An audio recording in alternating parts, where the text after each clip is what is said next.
Hello, this is Craig, the Options Linebacker. This is the weekend report for Sunday, March 13th. We had a really interesting week in the markets this past week, so let's get right down to it. Starting with the Dow on the left-hand side, the transports on the right-hand side. What we're looking at here is Dow theory.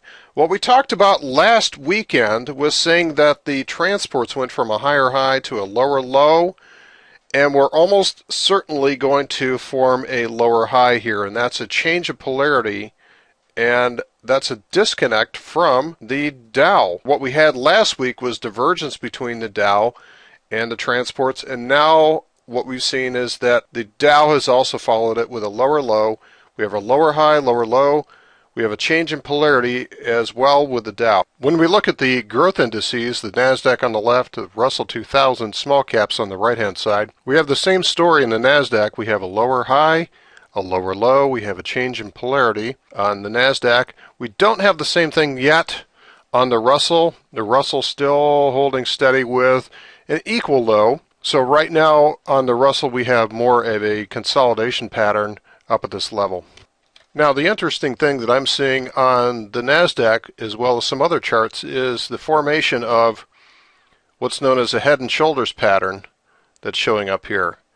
And the neckline appears to be right about there, so it may have broken the neckline on Friday. It may have retested that neckline from underneath.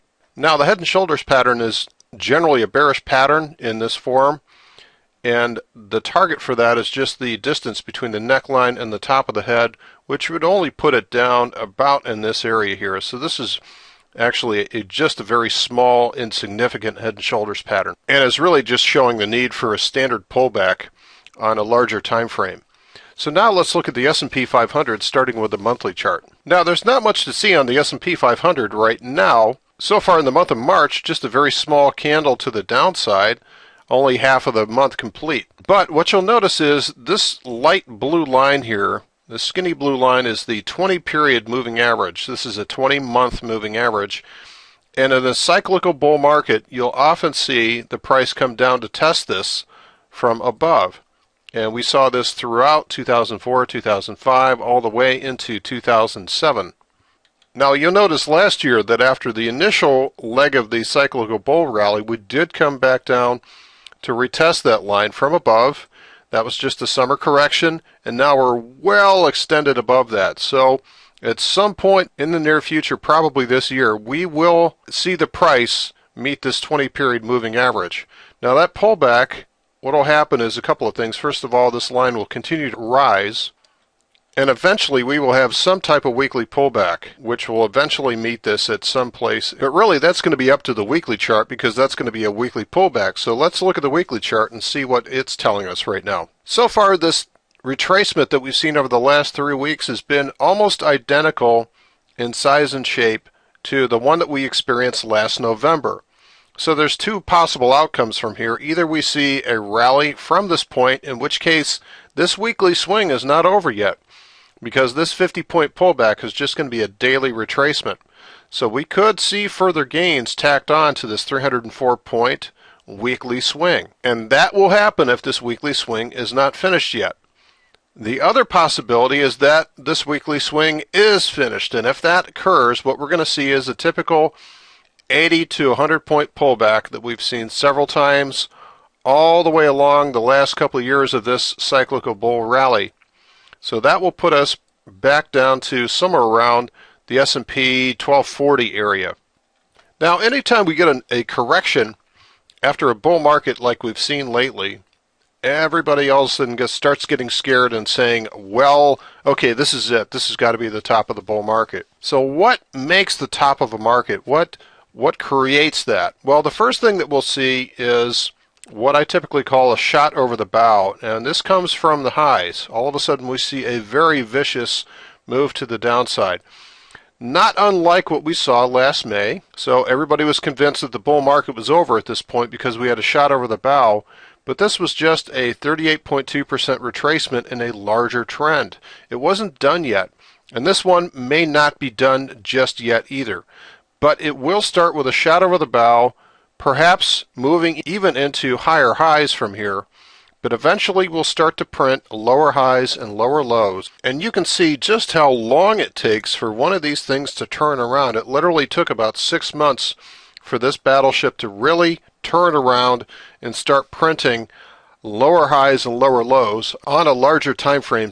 So if you're a bear, don't worry, you'll have plenty of opportunities, but you'll have to be patient. The market's job right now is to frustrate as many people as possible, and this is a very common thing to see when a bull market starts getting tired, is it will start to whip itself around. Right now we're not actually showing any fatigue on this bull market. This is just a normal overdue pullback. Now I have to say the one thing that does have me concerned is the fate of the dollar.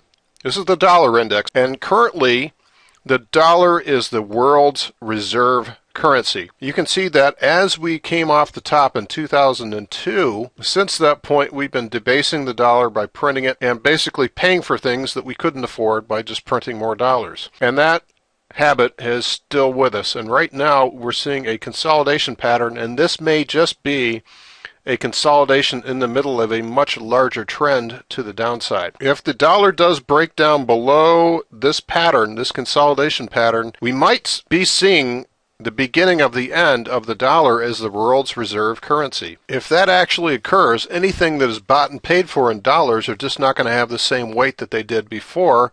We're going to see periods of hyperinflation as well as perhaps a huge loss in the value of equity. That's the one thing that has me concerned about this market right now. In the remaining 2 minutes of this video, I'm going to show you our pyramid. This is how we play the market. And what this represents is the different strategies that we have in play depending on when they actually show. At the bottom of the pyramid, our foundation is the non-directional index trades that we play every month. So we play these on an index, and we use non-directional options trades for this. Now the semi-directional index trades, using a little bit less capital, require the market to be moving in favor of that particular trade, generally a bull market. Directional index trades are using, again, less capital because they have a little bit more risk, and what we're looking for is actually swing trades, which are going to last for a number of weeks as we catch a swing in the index. And then lastly, what we have is weekly index spreads, and these are something that we're adding on right now. We're developing these, and we're looking for a trade every week. Now these are highly directional, they have a lot more risk but a lot more reward, so we're using a lot less capital for these trades. Let's start off by seeing what we have in play on the non-directional index trades. The first trade I'll show you is what I call a high probability iron condor. Now the reason why we call them a high probability iron condor is because they have a huge width to the trade of profitability. So you can see that the profitability zone here is from about S&P 1210 all the way up to S&P 1410. So the S&P can trade in this 200-point range within about the next month or so, and we can still make a profit. Now the downside to these trades is that they do have more risk on the upside if the price gets outside this zone.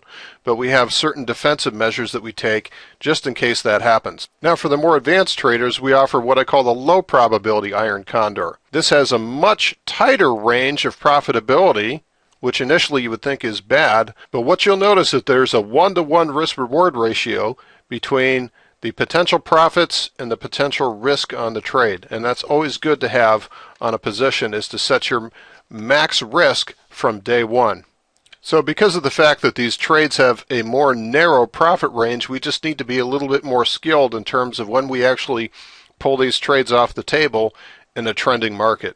Now for the semi-directional index trades, what we're looking for in this case is the SLV. We're building up a position in silver by selling puts at the $31 level, and if we do get put the stock down the road, great, then that allows us to start building a position for a discount. Now here's one of our directional index strategies that is fired and is showing a potential entry signal here. This is what's called the squeeze indicator, and this occurs when we have a very flat market and the Bollinger Bands are actually gone inside the Keltner channels, showing a very, very flat market. What happens with markets is that contraction like this comes before expansion. So we're just looking for the next trend that this chart is likely to put in. And right now it's showing a potential short signal. And the last chart for today is one of our weekly options trades that's going to be expiring this Friday. We've turned this into an iron condor, and again we have that 1-to-1 risk-reward ratio here, that the potential profits that we're looking to make are not coming at the expense of severe risk. Now you'll notice that these are relatively narrow trades, so we have to be on the ball to be able to take profits when they do avail themselves. We should see a lot of volatility this week, not only from the overseas events, but also the FOMC meeting is coming up on Tuesday, and they always give their policy release around 2:15 Eastern on Tuesday afternoon. So always understand your exits before the market starts trading for that day. And I'll see you next weekend. Take care.